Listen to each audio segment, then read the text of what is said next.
How's it going, everybody? This is Eddie and welcome back to the second time I play Minecraft, and this is going to be another tutorial slash demonstration of stuff that I do. The last one was the food with the chicken, melons, and wheat, and this one is about a door that I just started using in the main world, which is actually a server. There are a couple other people on it, but not too many. So I wanted to do something that was hidden. I didn't have anything valuable to hide. I just wanted to do something that was hidden for the sake of knowing where something is that no one else knew. And so but I didn't have a lot of resources to spare. I used only the resources that you see in my hotbar down here, and not even the torch and the grass block. I don't need that torch. And since I said it's secret, you can probably guess, especially because these buttons are here, this is a secret door. If I break the button, then I break it. But if I push the button, pistons push out and the door opens. If I push the other button, the door closes. If you noticed, it's not a sticky piston. We're gonna have to sleep in a second, but that's alright. So yeah, it's not a sticky piston, and that's one of the things I wanted about it, so that it wouldn't. I just completely lost my train of thought. I hate it when that happens. Okay, so sticky piston, right? So I didn't have any slime balls, and I needed the door. So I was just going to use two pistons to open it, two pistons to close it, so in total 4 pistons. And on this side you can see it doesn't really look like a door as much, and I've done that on purpose because if this was the wall, you know, if this was the generated terrain, then the door, you don't want it to be seen. So, oops, wrong one. What I've done is, if you use redstone torch, creative mode, you use redstone torches as keys, because if you have a sticky piston, it opens the door, right? Yeah, we'll say it like that. So this is the doorway. Then your piston is going to be either powered or not. So if you want the door to be closed, you have to continue leaving power to it. So if you wanted that to be done with something that you would never be able to see, like the button, you can see the button, so it gives away the door. But the best way to do it, oh wow, that was weird. The easiest way to do it is to make some kind of a system where you can power it once, and the door opens, and then you can remove that power and leave. And there's circuitry to do that, I know, but the circuitry takes up space, and I wanted this to be pretty compact.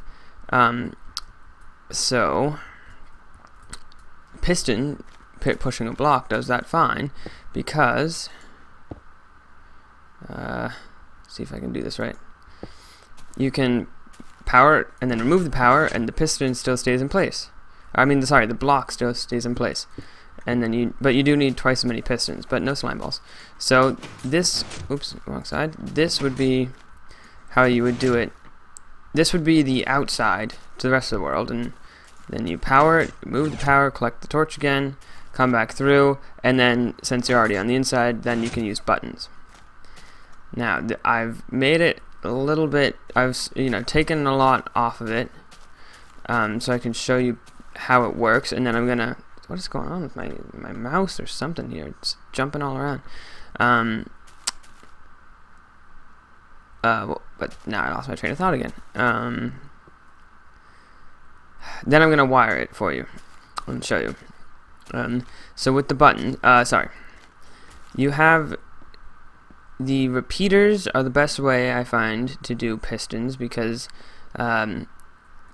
if you want to power a piston with just redstone, you have to make sure that the dust is going into the block.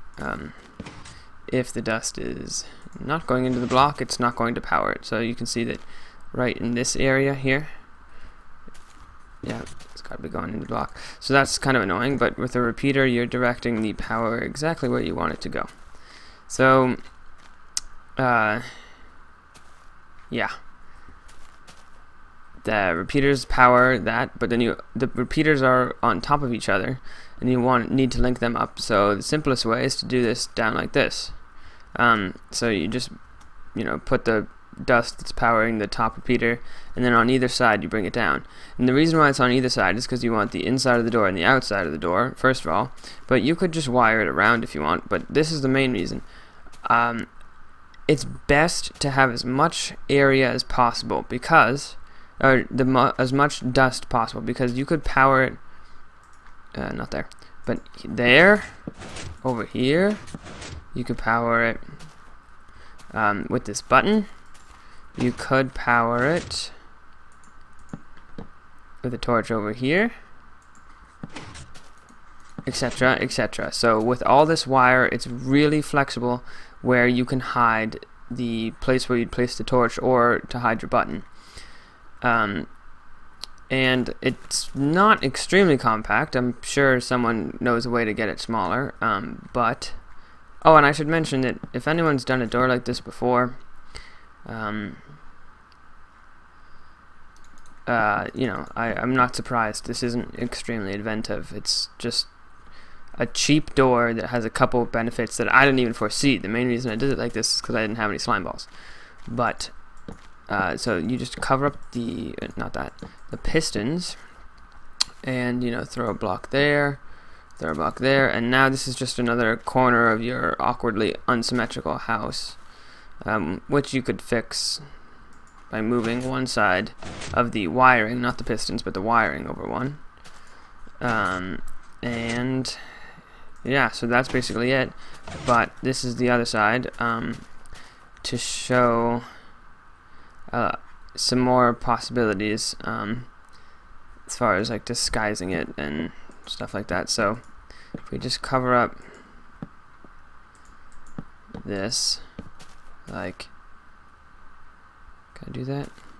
There's something there? No, like that, yeah. And put that there. How I did it? Yeah. Okay. Oh. So the door's open now, huh? Well, okay. So there's a trench here, and this, you could put decoration in the trench, but what you really don't know is that the trench is actually the door controls. Oh, come on. Just broke the block by accident. Break that again. And so then, of course, you're going to need to disguise that like that. And again, horribly unsymmetrical and obvious in this setting. Not so obvious over here. So that was probably the hardest part, is making it look natural. What was I? Oh, so now I'll wire it to show you.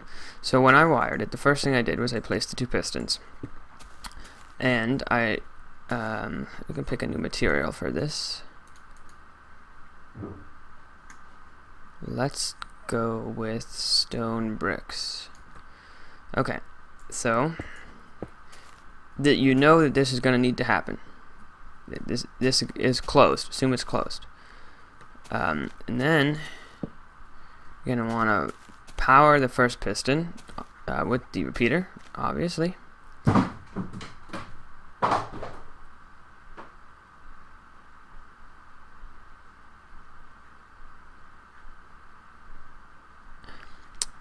Sorry. So then you're gonna want to power the second one, and then you can test that that's working by throwing a torch there. That worked, and a torch here, and that worked momentarily, but then the torch underneath it turned it off, so that's not how it's normally going to be. Then you're gonna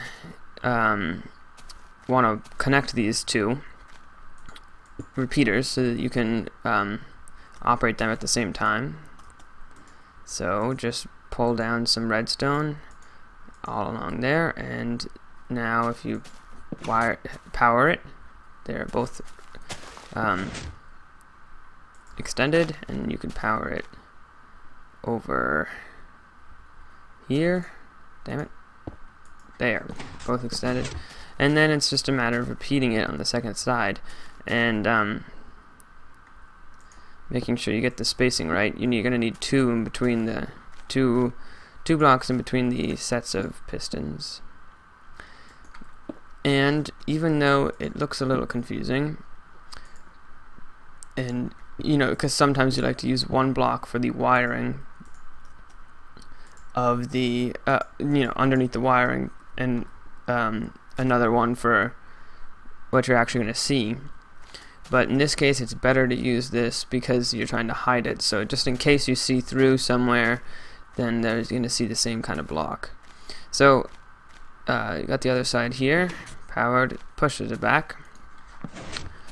And if you're going to do the buttons, the way I found it worked the best, first of all, you can bring the buttons with redstone wire anywhere. You could put it way over there. You could put it anywhere. But the closest, easiest way, I think, that also kind of lends itself to the disguising, because if you got to close up those, is to put the button here. Hard to see with that button and that block, but and then just extend the redstone over here one and push the button. They both work. And another way to do the button so that it's hidden is not so that the button is hidden, but, or I guess it is kind of hidden now that I think about it, is to put it right under there. That's kind of out of sight, out of mind, but the unfortunate thing is that this is here. That's what you're powering, so you kind of have to put a block there, and that looks strange. But I mean, maybe if you continue it up with an arc like that, and you know, do that around your entire door, then it might look kind of nice, actually. Oops. And just, oh no.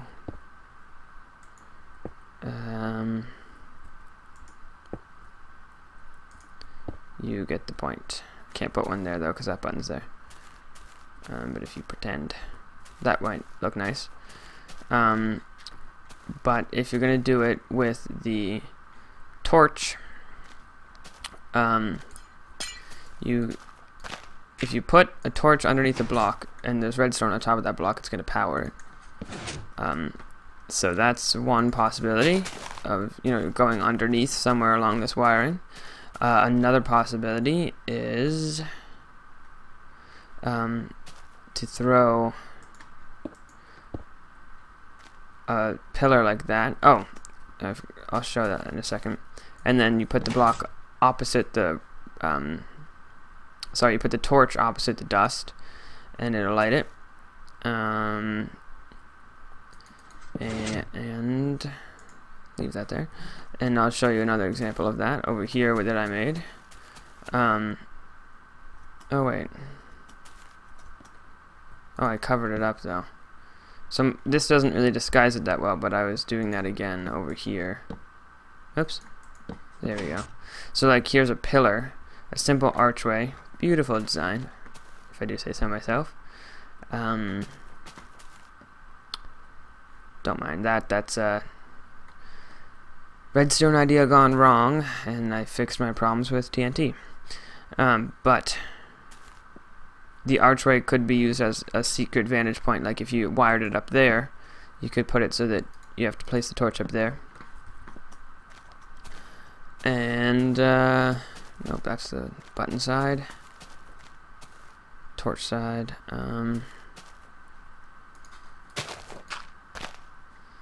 Let's say we do it like this. And then you just have to make sure that you cover everything up again, like before. Oh. That should work, yeah.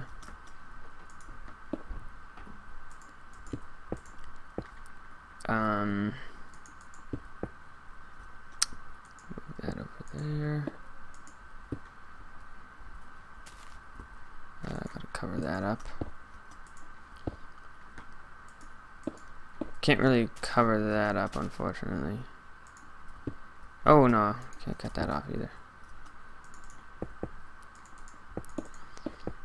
So I mean, now it's starting to look like it's not as compact as I originally thought, but if you do the easiest way is to make it, put some secret area. I mean, this is obvious, but if you built it into the terrain a little bit more, like this one right here, and powering that powers, oh, that powers the redstone diagonal. Well, that works apparently. Didn't know. I think it would work too if you did this. Yep. So I mean, that's if you did smooth stone here. That's, you know, pretty natural look. Well, the door's open, but I would say that's pretty natural looking as a rock wall. And there's a secret door in there that is cheap because there's no sticky pistons with the annoying slime balls, and also it is pretty small. I would say each side in itself is small, but getting them together, including if you want some really well hidden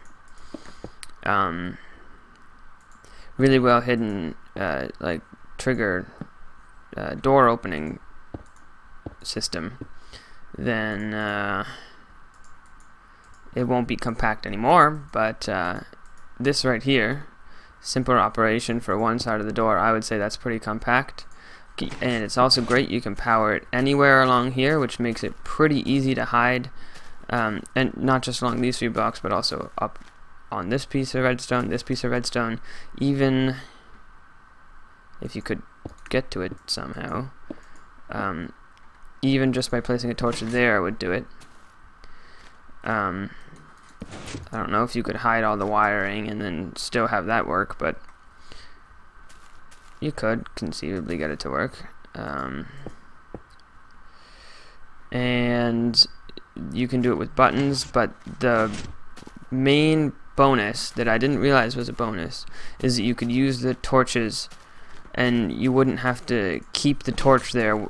For instance, if we wanted to close the door and this was a sticky piston, then we'd have to keep that piston would be right here.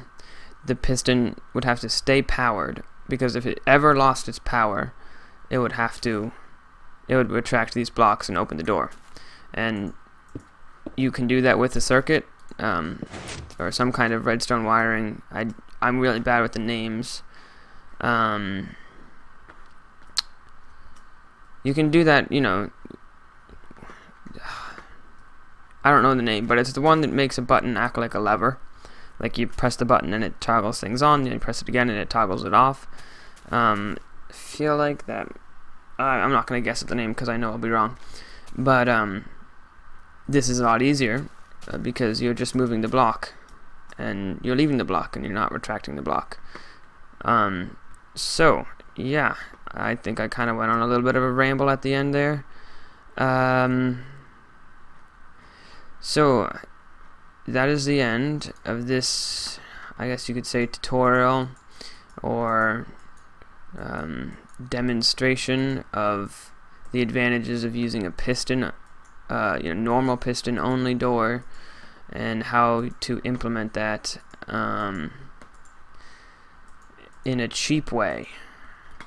Thank you for watching. I'm Eddie, and let me know what you think about these Minecraft videos. I don't want to be just another Minecrafter attempting to make a YouTube channel that's lame. So if you like it, I would really, really appreciate it if you told me. If you didn't like me, if you didn't like it, if you didn't like me, then maybe don't tell me. But if you didn't like the videos, this video or the food video, you should watch if you haven't seen it. Tell me why, and tell me how I could improve, please. I'd love the feedback. Wouldn't love the "you're a noob, your videos suck," that kind of thing. That just hurts. But helpful feedback is awesome. So, again with the rambling, we've hit 20 minutes, and the past 3 have been of nothing, probably. Goodbye, everybody.